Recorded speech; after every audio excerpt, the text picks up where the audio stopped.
We'll start with a quick chazar in the bottom of Chav Zayin Amud Beis. Also, it's one of my favorite gemaras of Reb Noach beating up people and burning their clothing.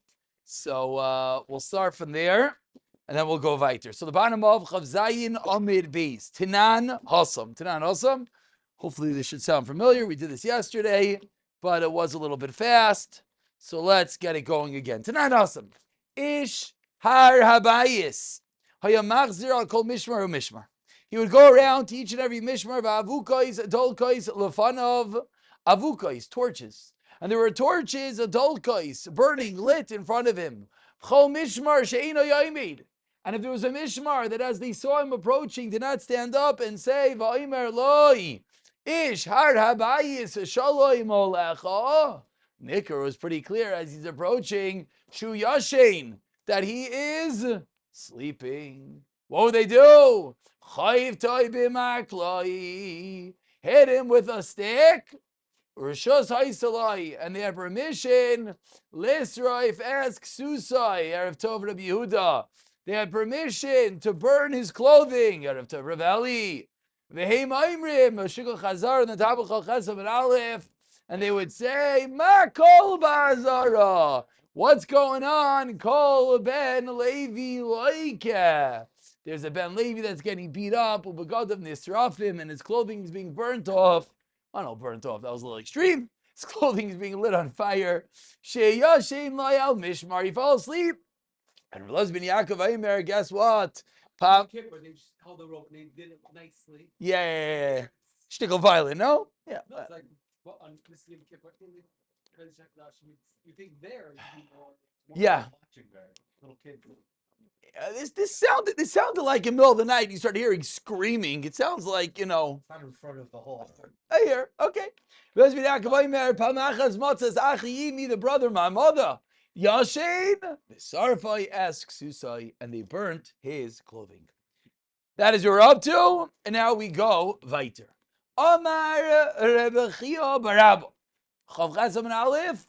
About 10 lines down. The first word of the line is Chia. Probably 8 lines down. When Rabbi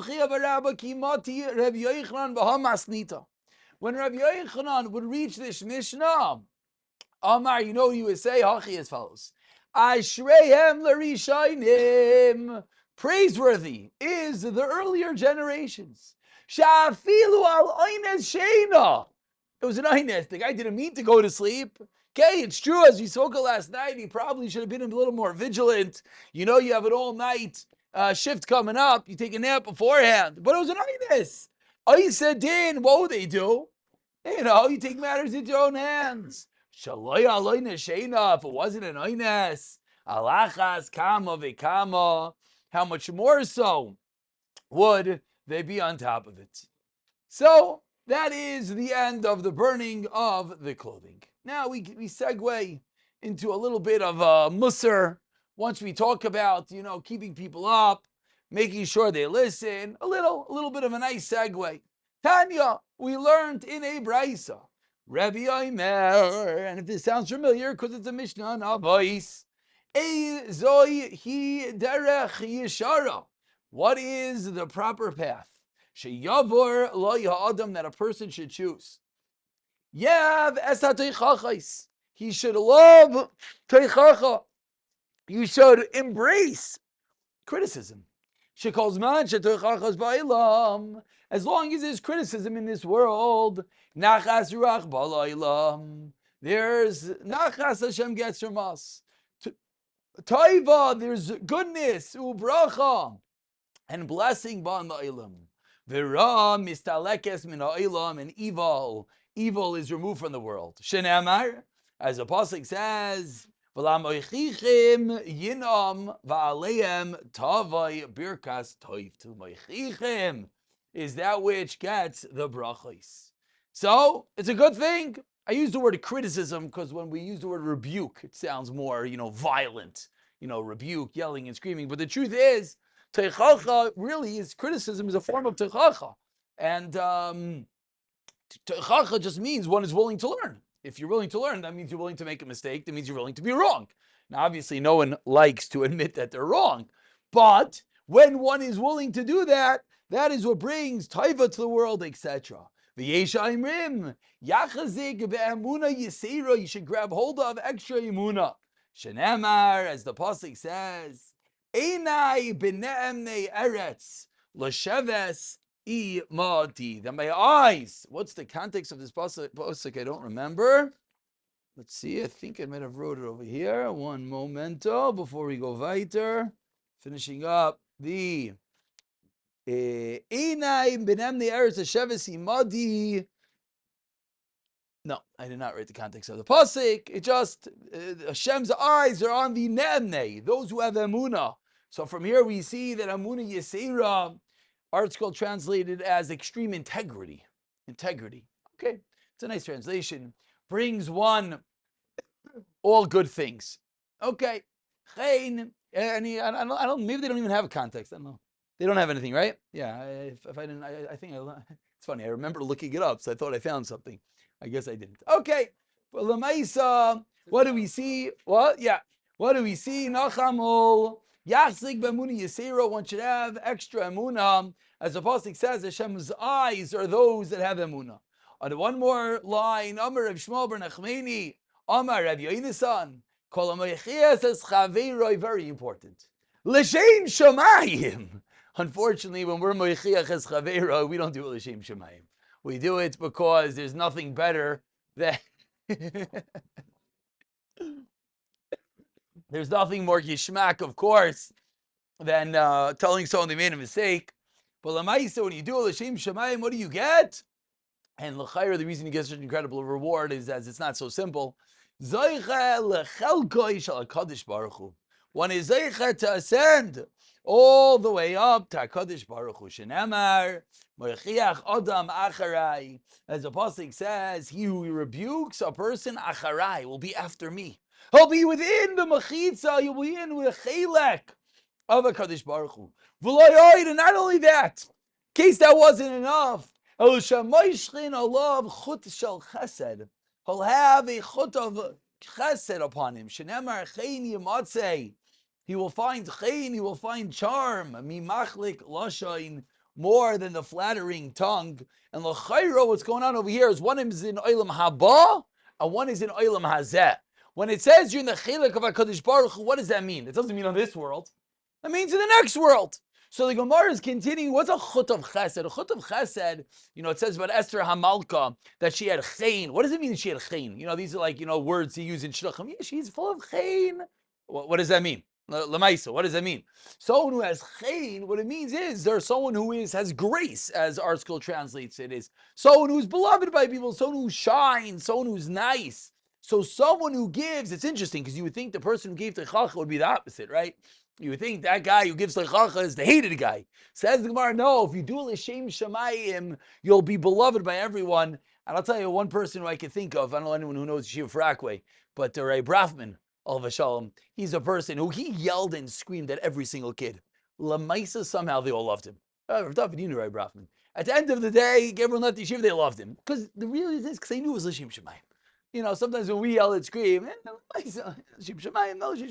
when a real person does Shem Shemayim, they end off with the chut of chen, this incredible chesed, this incredible charm from HaKadosh Baruch Hu. Okay, so that was a little bit of a breather, a little bit of a Pirkei Avos shmooze that we just got. Again, what was the first half of this Amud? Really one detail. Teichacha, being willing to accept a rebuke, to willing to do it in the right way, and you get incredible brachos, etc., etc. Now, why do we get into this? Just to keep it in context. Because we're beating the guy up for falling asleep. That's a form of teichacha.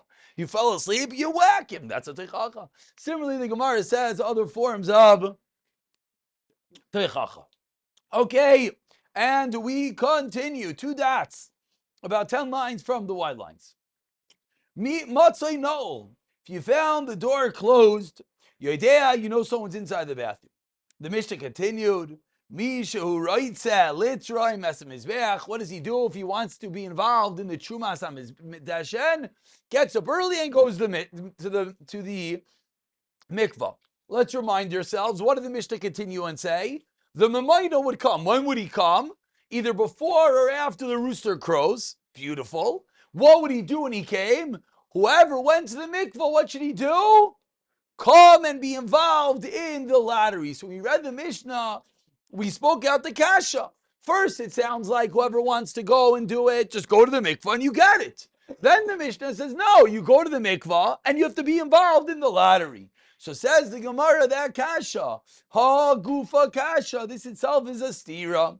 Amrit, first we said, Misha writes a litchumas mizbeach. Whoever wants to be involved in the Chumas Hadesh, and again, the separating of the ashes, what should he do? Mashkim, get up early. V'toivel, and go to the mikvah when?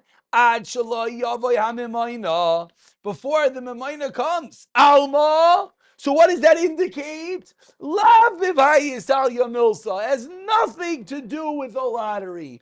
Sounds like whoever wants it, you go to the mikvah and finish. But then the Mishnah continued and said, Yavai v'yafayis. The Mamayna comes and does a lottery. Alma, what do we see? Bebayis tal milsa. It is dependent upon the lottery. So says the Gemara, the Mishnah on the end is a stira and diukim, a contradiction and implications, as it is it or is it not dependent upon the lottery. So Amar Abaye, we're going to have two terutzim, and we spoke this out. We learned the Mishnah. Amar Abaye. First teretz, a little bit more gishmak. Loi kasha, says Abaye. Kan koidem takana, kan le'achar takana. One is before the takana, one is after the takana. What takana? Ditinan, we learned in a Mishnah in Yuma, 2 lines from the wide lines. Barishaina, originally, call me anyone that wanted to do the Chumas Hadashin. Again, what is the Chumas Hadashin? Removal of the ashes. Not removing all the ashes, taking off a handful, a bit of ashes to start off the day's Avaida. Misha writes a litroim esem mizbeach on the last narrow line. Tairim, he would do it. Bisman shehin merubin. Then there were a lot of people that wanted to do it. So what would they do? They'd have a race, steal the salami.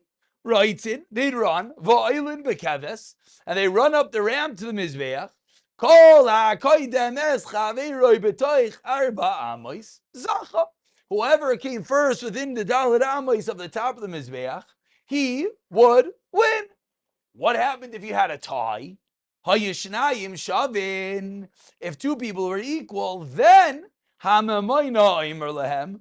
The mamayna, again, the Kohen Gadol appointed would say to them, hitzbiu. They would do a lottery. Hitzbiu is the same word as a pious. Hitzbiu means they performed a lottery.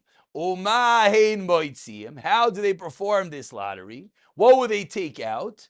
Hitzbiu comes to the word of an etzba. Thank you. Good. A finger. Put out a finger. Not the way that you might think. Put out a finger. Achas o ishtayim. 1 or 2. Yeah. 1 or 2. Ve'in moitziin. What would they not put out? Goidel b'mikdash. You don't put out your thumb. So you put out 1 fingers or 2 fingers. And then what would they do? The Gemara doesn't continue, but the Reminder would call out a number. Okay, 25. There's 5 kohanim. Everyone sticks out a finger. The Reminder arbitrarily would pick 1 person to start from. You take off that kohen's hat, and he would go count around 1, 2, 3, all the way around till he gets to the chosen number. If you want to see a picture, just for those visual learners amongst us, here, you just see Kohanim raising their hands. It's not that exciting, but if they felt it necessary to give us a picture, then, we'll take it. So says the Gemara, so that's what they would do. Okay. Yeah? Why didn't they take with the thumb? Very good. I didn't speak it out. Very good. The reason why you don't take it out, I think the Gemara in Yuma actually speaks that out, is because the thumb is not, they're standing near each other, so it could get confusing. Says the Gemara, Maisa, there was a story. What was the story? On the side, they throw in Bishnayim Shayashavim. One time, 2 people are running neck and neck. Now, again, it's important to realize, as we keep on mentioning, the Mizbeach was massive. Again, probably the top of the Mizbeach ballpark is the size of the shul. I know that's not massive for a shul, but for a Mizbeach, that's pretty big. With a bonfire in the middle and another 2 bonfires on the side and a massive ramp going down the side. So many people could be on top of the Mizbeach at once. And you have a large ramp leading up to it. So one time, two of them are equal, neck and neck, Shavin, Rotzin, Va'ilim, Bekevis. And they're going up the ramp. So what do you do when it's getting close to the end of the race and it's going to be a tie? What do? You push the guy next to you, obviously. And you push the guy next to him. Well, problem was he was on a ramp. When you push someone off a ramp, finish Maragloi. He broke his leg. Can only imagine, that's a little, just a leg. I was thinking the same thing. But either way, he breaks his leg. Uksharou Bezdin Sheyaboyli de Sakana. So Bezdin realizes he's getting a little out of control. Oh, what happened that day? It's a good catch. The Gemara doesn't say that.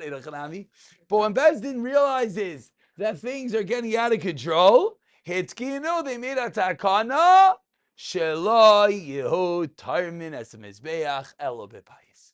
Bezdin said, Adkan, no more races, no more pushing. This is similar for those who learned. We didn't learn this part of Sukkah yet, when they used to bring their lulavim and esrogim, and they put it down, and they go grab them, there'd be lulavim and esrogim flying all over the place. Also, similarly, someone got hurt, and they said, Adekan, and then Elabipai. So again, what's the teretz? That the Mishnah's two lines are two different times in history. Originally, what was it? You wake up, you want to do it, you do it. But then it came the story, then that's the end of the Mishnah, that it was a lottery. That is the teretz of Abaye. Rav? What, the Mishnah was written two different times, or the Mishnah just referenced? No, the Mishnah is after. Mishnah is referencing two different times. Meaning, because the Mishnah is written after it, so the Mishnah, it's not such a geshmak of shad. Yeah, in a chanami, but the second teretz, neither answer is going to be great, but it's true. We have it all the time. It doesn't make it great. It makes it, that's a classical Mishnah. These are the way Mishnahs are in a chanami. Rabbi wrote down A and B, and he was referencing two different time periods. Did it actually do the thing with the finger? If you're not allowed to stick it out, then what's the habit? No, you're allowed to. No, again, you're not sticking your thumb. You're allowed to put out first one or two fingers. That's what they would do. You just don't put out the thumb. Says the Gemara. Yeah, that's all very good. So Kogish is wondering. I don't understand. One time, there's someone breaks a leg. If we would make a taikon every time there's one little fight, Klal Yisrael would be a different place. So it's a good question. The way, I don't have an answer. It's a good question. The way it sounds to me, and maybe this is my 2024 outlook of riots. Sounds to me, once one thing happens, the next time, they pushed a little harder. The next, well, it says Boinli de Sakana, which I find interesting. Breaking a leg is not a Sakana. I mean, it's not Geshmak. It's not a Sakana. So it sounds like things were getting out of control. That's what it sounds like to me. But yeah, it's a valid point. That is the teretz of Abaye. We conclude, Rava Amar says, Rava, Aidi va'aidi la'achar takana. Both of them were after the takana, meaning the Mishnah was written after this takana that what? It was done with the lottery. V'hachi katani, and this is what the Mishnah means. Mi she'uroitze lavai ulepayes. The one who wants to come and do the lottery, mashkim should get up early, v'toivel ad shelo yavai hamemoina, which is also a classical Gemara type of teretz. Even though the Mishnah was in two stages, and it sounds like the first stage was anyone who could do it, and the second stage was the lottery. So answers the Gemara, no, you read it all as one case, which I think that's the teretz when we read the Mishnah most suggested, is that the Mishnah means you get up early, and then you'll be involved in the lottery. Let's stop over here. It's like we came out to the whole Amud. We will be finishing the Mishnah, the parak, probably even tomorrow. And we have to make a real siyum. So let's do a chazara. Let's do a good chazara, and then Mirza Shem weiter.